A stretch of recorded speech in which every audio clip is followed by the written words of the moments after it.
Ճիշտն ասած, այս հարցու պատասխանի ժամանակ ամենաքիչն էի սպասում, որ էլի կոմբայն են հիշելու։ Բայց ձեզ մի հարց ունեմ, ձեզ Տիկին Հովսեփյան,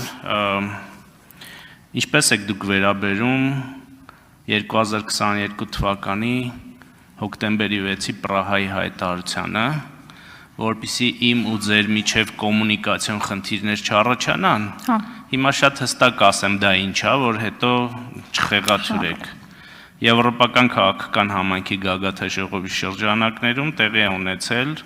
վարչապետ Փաշինյանի, Ադրբեջանի նախագահ Իլհամ Ալիևի, Ֆրանսիայի նախագահ Էմանուել Մակրոնի եւ Եվրոպական խորհրդի նախագահ Շարլ Միշելի քառակողմ հանդիպումը, որտեղ ընդունվել է համատեղ հայտարարություն։ Եվ ըստ այդ հայտարարության Հայաստանը եւ Ադրբեջանը հաստատել են իրենց հանձնառությունը ՄԱԿ-ի կանոնադրությանը եւ 91 թվականի Ալմատիի հռչակագրին, որոնց միջոցով ճանաչում են միմյանց տարածքային ամբողջականությունը եւ ինքնիշխանությունը։ Հիմա վնիմание вопрос. Ինչպես եք վերաբերում այս հայտարարությանը։ Ես կարող եմ ավելի որպեսզի կոմունիկացիոն խնդիրը չլինի, դուք ճիշտ կարող եմ մեկնաբանել, արդյոք ես ճանաչում եմ Արցախը Ադրբեջանի կազմում, այդ է ձեր հարցադրումը։ Ես ճանաչում եմ իմ հայրենիքը, ես ճանաչում եմ այնտեղ, որտեղ ես ծնվել եմ, ես ճանաչում եմ այն ծննդավայրը, որտեղ որ ես մեծացել եմ, որտեղ որ ես ամուսնացել եմ, որտեղ որ գտնվում են իմ ապուպապերի, իմ հոր գերեզմանը, ես ճանաչում եմ դա, ճանաչում եմ ու երբեք չեմ մոռանալու, ինչպես որ չեն մոռանալու 120,000-ը, ավելին, ինչպես որ չեն մոռանալու շատ հայեր։ Այնպես որ ես միշտ հարց է առաջանում ինձ մոտ, ինչ է զգում հայը, երբ որ նման հարցադրում է անում Արցախցուն, Արցախահային, արդյոք նա ճանաչում է Արցախը Ադրբեջանի, ինչ նպատակով է դա հարցնում, ցավացնելու, գիտեք, ձեր հարցերը վաղուց չեն կարող ինձ ցավացնել, ես տեսել եմ Արցախի անկումը, ավելին, դրանից ես ավելի եմ իմ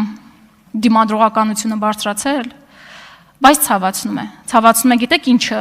այդ հիշողությունները, շնորհակալ եմ։ Արձագանք։ Տիկին Հովսեփյան, այս ձեր հայտարարությունը տեղի կլիներ, եթե դուք Պրահայի 2022 թվականի հոկտեմբերի 6-ի հայտարարությունից հետո մի հատ շռնդալից հայտարարություն անեիք եւ դուրս գայիք արտաքին գործերի նախարարությունից, որտեղ մնացել եք մինչեւ 23 թվականի օգոստոս։ Սա մեկ եւ երկրորդը, եթե նույնիսկ դա այդպես չի, չնայած դուք երեք ձեր գործընկերը ներկայացրել է ձեր կենսագրությունը։ Մեկ էլ այսենց շռնդալից հայտարարություններ ունենալ դեպքում ինչու էր Արեգա Հովսեփյանը Ղարաբաղի համար այդ ժամանակահատվածում ապրում Հայաստանի Հանրապետության մայրաքաղաք Երևանում։ Շատ շնորհակալ եմ հարցի համար, նախ ինձ չի թվում, թե մեր քաղաքացիներին շատ կհետաքրքրի, բայց հարցի ստիպված եմ պատասխանել։ Եթե արտաքին գործերի նախարարությունում այսօր դեռ կան ազնիվ մարդիկ, նրանք կարող են փաստել ու կարող եք հարցնել։ Աշխատանքից ազատման իմ դիմումը գրվել է 2020 թվականի նոյեմբերի 10-ին։ Այդ ժամանակ Հայաստանի արտաքին քաղաքական գերատեսչության կողմից, նաև իմ համոզմունքներով որոշեցի սպասել ընտրություններին, որովհետև իմ սխալներ երևի, որտեղ մտածում եմ 21 թվականի ընտրություններից դուք հեռանալու եք։ 21 թվականի ընտրությունները եղան, դուք մնացիք։ Եվ 21 թվականից հետո ես գնացել եմ երեխայի խնամքի արձակուրդի։ 21 թվականից մինչև 23 թվականը ես չեմ աշխատել արտաքին գործերի նախարարությունում, ես մեծացնում էի իմ բալիկին, մեծացնում էի Արցախի մասին հիշողություններով, դիմումս գրել եմ 2023 թվականին լինելով դեռևս երեխայի խնամքի արձակուրդում, մեկ տառ անգամ, մեկ նախադասություն անգամ չեմ գրել, ձեր չեմ աշխատել 21 թվականից ձեզնից հետո։ Իսկ ինչու է Երևանում, ճիշտ եմ հասկանում ձեր հարցը այն էր, որ ես պիտի մնայի Արցախում եւ զոհվեի։ Շնորհակալ եմ։ Չէ, հարցը, եթե սխալ եք լսել, հարցը այն մասին էր, թե ինչու եք Երևանում ապրում եւ ոչ թե Ղարաբաղում, ինչեւ է։